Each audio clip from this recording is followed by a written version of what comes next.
అందరికీ నమస్తే. శ్రీ కొమ్మూరి సాంబశివరావు గారు రచించిన మరొక మంచి సస్పెన్స్ థ్రిల్లర్ డిటెక్టివ్ నవల. శీర్షిక ప్రమాదం జాగ్రత్త. చివరి భాగం.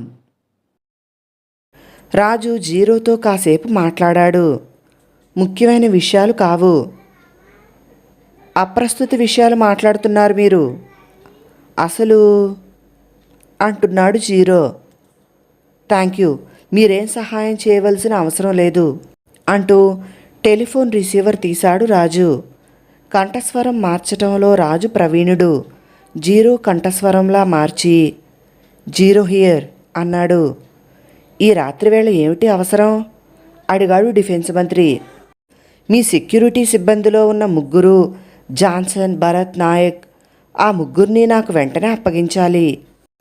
ఎందుకు అడిగాడు డిఫెన్స్ మంత్రి. జీరో ఊరికే అడగడు, అవసరమైతే తప్ప. ఇంకా తెలియదు, శిఖామణి కేసు మలుపు తిరుగుతోంది. లిక్విడేషన్. గుడ్ గాడ్ అన్నారు మంత్రి. అవసరమైతేనే ఆ ముగ్గురిని ఒక నల్లని కారులో వెంటనే బయలుదేరమనండి.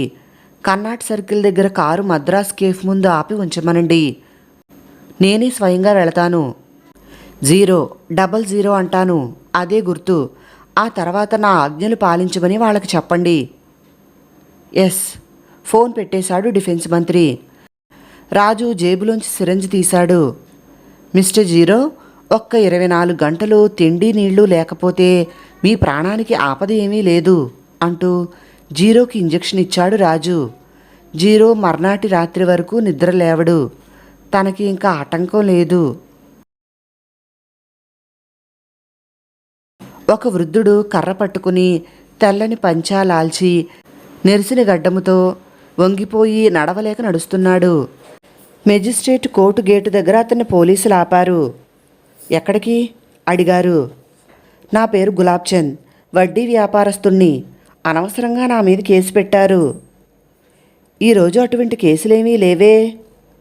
మీరు చెబుతారు లేవనే, బాగానే ఉంది. నేను వకీలుకి డబ్బులు ఇచ్చుకున్నాను. వకీల్ నన్ను రమ్మన్నాడు అని ఆ వృద్ధుడు తడబడుతూ వెళ్ళాడు లోపలికి. ఆ వృద్ధుడే డిటెక్టివ్ యుగంధర్ అని పోలీసులకు తెలియదు. నల్లకోటు వేసుకుని కోర్టులో యుగంధర్ హాజరయ్యేటప్పటికీ ఏసీకి, ఇతర పోలీస్ ఆఫీసర్లకి ఆశ్చర్యం అంతా ఇంతా కాదు. ప్రమాణ స్వీకారం చేసి బోని ఎక్కిన తర్వాత సాక్ష్యం ఏమీ చెప్పనని సాక్షి అనటానికి కారణం ఏమిటి? క్రాసు పరీక్ష చేయటానికి డిఫెన్స్కి అధికారం ఉంది అన్నాడు magistrate. Thank you your honour. Mister Mukherjee, prosecution తరపున సాక్ష్యం ఇవ్వటానికి నిరాకరించడానికి కారణం చెప్పగలరా అడిగాడు యుగంధర్. ముఖర్జీ మౌనం వహించాడు. ఒక నిర్దోషిని తప్పుడు సాక్ష్యం చెప్పి ఉరికంబం ఎక్కించడానికి మీ అంతఃకరణ అంగీకరించకపోవటమా అడిగాడు యుగంధర్.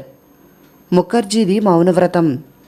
మీ భార్య షీలా ముఖర్జీని హత్య చేసింది శిఖామణి కాదని, శిఖామణి మీద సాక్ష్యం అంతా ప్రాసిక్యూషన్ సృష్టించిందేనని మీకు తెలిసి ఉండటం, అసలు హంతకులు ఎవరో కూడా మీకు తెలియటం కూడా ఒక కారణమా? ముఖర్జీది ఇంకా మౌనవ్రతమే. యువర్ ఆనర్, సాక్షి ఏ ప్రశ్నకి సమాధానం చెప్పటం లేదు కనుక ఈ సాక్షి వింగ్ కమాండర్ ముఖర్జీవి ఈ కేసు గురించి తనకు తెలిసిన విషయాలు వేరొకరితో చెబుతున్నప్పుడు ఆ మాటలు రికార్డు చేయబడ్డాయి. కోర్టు వారి అనుమతితో టేప్ రికార్డర్ అంటూ యుగంధర్ టేప్ రికార్డర్ తీస్తున్నాడు. యువర్ ఆనర్, అభ్యంతరం. సాక్షి ఎప్పుడో ఎవరితో ఆ మాటలు ఏ సందర్భంలో చెప్పింది వివరించినదే. ఆ టేప్ రికార్డర్లోని మాటలు సాక్ష్యంగా అంగీకరించడానికి చట్టానికి విరుద్ధం. యువర్ ఆనర్, అవసరమైతే తప్పకుండా వివరిస్తాను. అసలు ఈ టేప్ రికార్డర్ ఆన్ చేయకుండానే సాక్షి తనంతట తానే చెబుతారని ఆశిస్తున్నాను అంటున్నాడు యుగంధర్. అంతలో కోర్టులో సంచలనం.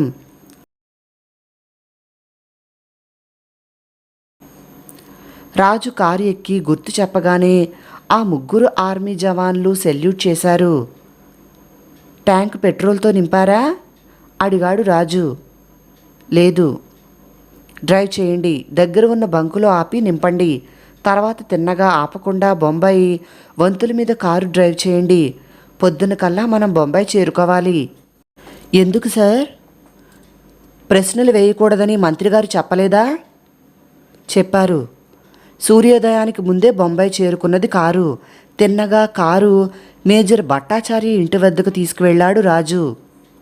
దిగండి, రండి అన్నాడు. ముగ్గురు దిగారు. రాజు ఇంకా భట్టాచార్య వేషంలోనే ఉన్నాడు. ఆర్డర్లీ వచ్చి రాజుకి సెల్యూట్ చేశాడు. ఆ ముగ్గురిని హాల్లో కూర్చోమని రాజు ఆర్డర్లీని పక్కకి తీసుకువెళ్ళి, ఆమె పడక గదిలోనే ఉన్నారు సార్, నేనటు వెళ్ళలేదు, ఆమె బయటికి రాలేదు. గుడ్, నాకు ప్రమోషన్ వచ్చింది. Military intelligence. ఈ ముగ్గురి చేత కొంత నిజం కక్కించాలి. శత్రువులకి రహస్యాలు చెప్పారట. కొట్టుగదిలోకి తీసుకువెళ్ళి కూర్చోబెట్టు, నేను వస్తాను అన్నాడు రాజు. ఎస్ సార్ అని ఆర్డర్లీ ఆ ముగ్గురిని చిన్న గదిలోనికి తీసుకెళ్లాడు. వాళ్ళ వెనకే వెళ్ళాడు రాజు. ఆ ముగ్గురు ప్రమాదం వాటిల్లబోతుందని అనుకునేలోపే రాజు అరక్షణంలో ఒక్కొక్కరిని మెడ మీద గట్టిగా కొట్టాడు. ఆ దెబ్బకి వాళ్ళు స్పృహ తప్పి క్రింద పడిపోయారు. తాళ్లతో గట్టిగా వీళ్ళ చేతులు కాళ్ళు కట్టు, నోరు మెదపనివ్వకు, ఇప్పుడే వస్తాను అని రాజు గదిలోంచి బయటికెళ్ళాడు. కోర్టులోనికి శిఖామణి భార్య రాధ రావటంతోనే సంచలనం కలిగింది. ఆర్డర్, ఆర్డర్ అన్నాడు మేజర్. యువర్ ఆనర్, మనసు బాగాలేక తప్పతాగిన తరుణంలో నేను ఎవరితోనో ఏదో మాట్లాడి ఉండవచ్చు. ఆ మాటలు సాక్ష్యంగా ప్రవేశపెడుతున్నందుకు నేను అభ్యంతరం చెబుతున్నాను అన్నాడు ముఖర్జీ. అదే నా కారణం, లేక పై అధికారుల ఆజ్ఞలు ఉల్లంఘిస్తే శిక్ష పడుతుందని భయమా? అడిగాడు యుగంధర్ నవ్వుతూ. ముఖర్జీ తల వంచుకున్నాడు.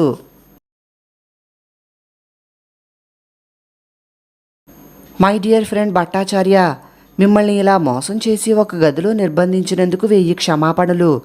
ఒక మంచి పని కోసం ఇలా చేయవలసి వచ్చింది. అదేదో మీకు కాసేపట్లో అర్థమవుతుంది అంటూ మేజర్ భట్టాచార్య తప్పించుకోకుండా అతని చేతులకు సంకెళ్ళు వేశాడు రాజు. కాత్య, ఆర్డర్లీని ఏదో మిషన్ మీద బయటికి పంపిస్తాను నేను. తర్వాత నువ్వు మేజర్ని కొట్టుగదిలోనికి తీసుకునిరా. ఆ వంటగది పక్కనున్నది ఆ కొట్టుగది అని రాజు వెళ్ళిపోయాడు. నువ్వు బజారుకు వెళ్ళి ఈ సామాన్లు తీసుకునిరా. 1-2 గంటల వరకు నువ్వు తిరిగి రావాల్సిన అవసరం లేదు. రావద్దు, నాకు వీళ్లతో పనున్నది అన్నాడు రాజు ఆర్డర్లీతో. నా సహాయం అవసరం లేదు, ముగ్గురిని నేను కాచుకోగలను అన్నాడు రాజు. కొట్టుగదిలోనికి ప్రవేశించాడు. కాత్య, మేజర్ భట్టాచార్య కొట్టుగదిలోనికి సమీపించేసరికి లోపల నుంచి మూలుగులు ఏడుపులు వినిపిస్తున్నాయి. రాజు బూటుకాలుతో తంతున్నాడు వాళ్ళని. ఇద్దరికి పళ్ళు ఊడి నోట్లోంచి రక్తం కారుతోంది. ఒకడికి ముక్కు పచ్చడై రక్తమయమైపోయింది. నిజం చెప్పండి, ఏం జరిగింది? లేదా మళ్ళీ కాలెత్తాడు రాజు. చెబుతాము అన్నాడు ఒకడు. రాజు టేప్ రికార్డర్ ఆన్ చేశాడు. భట్టాచారికి విషయం అర్థమైంది. ముగ్గురు జవాన్లని మెడ పట్టుకుని లోపలికి తోస్తూ వస్తున్న రాజుని, కాత్యాని, భట్టాచార్యని చూసి కోర్టులో కలవరం బయలుదేరింది. ఆర్డర్, ఆర్డర్, ఏమిటి గొడవ? ఎవరు వీళ్ళు? మెజిస్ట్రేట్ అడిగాడు. రాజు యుగంధర్ దగ్గరికి వెళ్ళి చెవులో ఏదో చెప్పాడు. యువర్ ఆనర్, క్షమించాలి, ఈ గొడవకి కారకుణ్ణి నేనే. షీలా ముఖర్జీని హత్య చేసినది శిఖామణి కాదని విరుద్ధ సాక్ష్యంతో వాదనతో శిఖామణిని విడుదల చేయటమే డిఫెన్స్ బాధ్యత అయిన షూట్ ఆన్ సైట్ అని నా గురించి అధికారులు ఆజ్ఞలు ఇవ్వటం వల్ల షీలా ముఖర్జీని నిజంగా ఎవరు హత్య చేశారో నిరూపించటమే శిఖామణి నిర్దోషి అని నిరూపించటం అవుతుందని భావించి అసలు హంతకుణ్ణి పట్టుకుని ఇక్కడికి రప్పించాను. యువర్ ఆనర్, అభ్యంతరం, ఇది సరైన విధానం కాదు అన్నాడు prosecutor. Objection over ruled, proceed అన్నాడు మెజిస్ట్రేటు. కోర్టులోనికి తీసుకురాబడ్డ ఈ ముగ్గురు ఆర్మీ జవాన్లు షీలా ముఖర్జీని హత్య చేశారు. వాళ్ళు ఇచ్చిన వాంగ్మూలం రికార్డు చేయటమే కాక వ్రాత మూలకంగా తీసుకుని మేజర్ భట్టాచార్య, మరియు ఆయన ఆర్డర్లీ చేత సంతకాలు పెట్టించాము. ఇదిగో కోర్టు వారి అనుమతితో ఆ పత్రం దాఖలు చేస్తున్నాను. ఇప్పుడు కోర్టు వారి అనుమతితో అభ్యంతరం యువర్ ఆనర్, డిఫెన్స్ వద్ద ఇటువంటి సాక్ష్యం ఉంటే ప్రాసిక్యూషన్కి తెలియజేయవలసింది అన్నాడు ప్రాసిక్యూటర్. సామాన్యమైన కేసు అయితే ఆ పద్ధతే అవలంబించేవాణ్ణి, కానీ పరిస్థితులు వేరు. ప్రొసీడ్ అన్నాడు magistrate. Yugandhar tape recorder on చేశాడు. మా పేర్లు నాయక్, జాన్సన్, భరత్. మేము ఒకరోజు సాయంకాలం ఎగ్జిబిషన్కి వెళ్ళాము. అక్కడ మాకు జరిగిన పరాభవం తట్టుకోలేకపోయాం. అంతేకాక అందమైన షీలా ముఖర్జీ ఒళ్ళు స్ఫురించాక మా వాంఛ తీవ్రమైంది. ఆమెను పొందాలని, అనుభవించాలని కోరిక ప్రబలమైంది. మర్నాడు సాయంకాలం ఆమె పిల్లలతో సహా సినిమాకు వెళ్ళటం చూశాము. భరత్ని ఆమె సరిగ్గా చూడలేదు. అతను వెళ్ళి ఐస్ క్రీం పార్లర్ వద్ద ఆమెను కలుసుకుని ఆమె భర్త గాయపడ్డారని అబద్ధం చెప్పి కారులోనికి ఎక్కించుకుని ట్రంక్ రోడ్డు మీదకి తీసుకువెళ్ళి పిల్లల్ని దింపేసి మరికొంత దూరం వెళ్ళి ఒకచోట కారాపి పొదల మధ్యకి ఆమెను లాక్కుని వెళ్ళి మేము ముగ్గురం వంతుల మీద మా వాంఛను తీర్చుకున్నాము. ఆమెను ప్రాణాలతో వదిలిపెడితే మమ్మల్ని గుర్తుపడుతుందని ఆమెను అక్కడే హత్య చేసేశాం. మేము ముగ్గురం సమాన నేరస్తులం. ఇసుక పడితే చప్పుడయ్యేంత నిశ్శబ్దం. కోర్టులో నిమిషం పాటు ఆ నిశ్శబ్దం బద్దలైంది. సాక్షిబోనులో నిలబడ్డ ముఖర్జీ ఒక్క గంతున వచ్చి ఆ ముగ్గురులో ఒకడి మెడ పట్టుకుని అరవటంతో అందరూ కలిసి ముఖర్జీని పక్కకు లాక్కెళ్ళి కూర్చోబెట్టారు. యువర్ ఆనర్, ఒక్కొక్కప్పుడు ఉన్నతాధికారంలో ఉన్నవారు కూడా పొరపాట్లు చేస్తారు. ఈ ముగ్గురు ఆర్మీ జవాన్లు ఈ ఘాతుక చర్యను చేశారని తెలిస్తే, అంటే ఎయిర్ ఫోర్స్ వింగ్ కమాండర్ భార్యని, ఇద్దరి పిల్లల తల్లిని మానభంగం చేసి చంపేశారని తెలిస్తే ఎయిర్ ఫోర్స్లో ఉన్న దేశ రక్షణ సిబ్బందికి, ఆర్మీకి వైరం పెరిగి ఒక రకమైన అంతర్యుద్ధము రావచ్చునని భావించి అధికారులు ఈ నిజాన్ని కప్పిపుచ్చడానికి ప్రయత్నించారు. ఈ నేరం చేసిన మనిషిని పట్టుకోకపోతే ప్రజలకి ప్రభుత్వం మీద విశ్వాసం పోతుందని పాత నేరస్తుడైన శిఖామణి మీదకి ఈ నేరం తోసిపుచ్చి తప్పుడు సాక్ష్యాన్ని సృష్టించారు. దేశక్షేమం కోసమే అధికారులు ఇలా మన దేశ రక్షణ సిబ్బంది ఈ విషయమై తమలో తాము తగాదాపడి దేశాన్ని అల్లకల్లోలంలో ముంచుతారని అధికారులు అనుకోవటం పొరపాటు. భారతదేశ రక్షణ సిబ్బంది అంత అవివేకమైనది, మూర్ఖమైనది, శిక్షణ లేనిది కాదు. ఈ నిజం నేను బయట పెడతానని నన్ను ఆటంకపరచటమే కాక నా ప్రాణం తీయటానికి కూడా అధికారులు వెనుదీయలేదు. అదే పొరపాటు. నిజం ఎప్పుడూ ఎవరికీ అపకారం చెయ్యదు. సత్యం అనేది దైవీకం అన్నాడు యుగంధర్. ప్రాసిక్యూటర్ అటూ ఇటూ చూస్తున్నాడు. ఐజీ, ఏసీ ప్రాసిక్యూటర్కి రహస్యంగా ఏదో చెప్పారు. యువర్ ఆనర్, కొత్తగా ప్రవేశపెట్టబడిన సాక్ష్యం దృష్ట్యా ప్రాసిక్యూషన్ కేసు ఉపసంహరించుకుంటుంది. మీకు ఎంతో రుణపడి ఉన్నాము అన్నాడు శిఖామణి యుగంధర్తో. యుగంధర్ గారు, మీరు మీ ప్రాణాలను సైతం అంటోంది రాధా. ఏమో, షూట్ ఆన్ సైట్ అనే ఆర్డర్స్ ఉన్నాయిగా అన్నాడు యుగంధర్ నవ్వుతూ. క్షమించండి యుగంధర్, ఆ ఆర్డర్స్ పొద్దున్నే రద్దు చేశాము.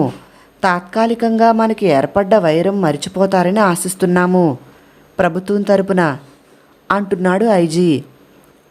నోనో, దయచేసి క్షమాపణలు వద్దు. ఎవరికి తోచినట్లు వారి వారి బాధ్యతలు నిర్వహించాము అంతే అన్నాడు యుగంధర్. నవల సమాప్తం. నవల విన్నందుకు అందరికీ చాలా చాలా థ్యాంక్స్. నచ్చితే వీడియోని లైక్ చేసి నా ఛానల్ను సబ్స్క్రైబ్ చేసుకోండి ప్లీజ్. మరిన్ని కథలు, నవలల కోసం డిస్క్రిప్షన్లో మరియు కామెంట్ బాక్స్లో ప్లేలిస్ట్లో లింక్స్ ఉన్నాయి, ఒకసారి చూడండి. ధన్యవాదములు. మీ ప్రసన్న.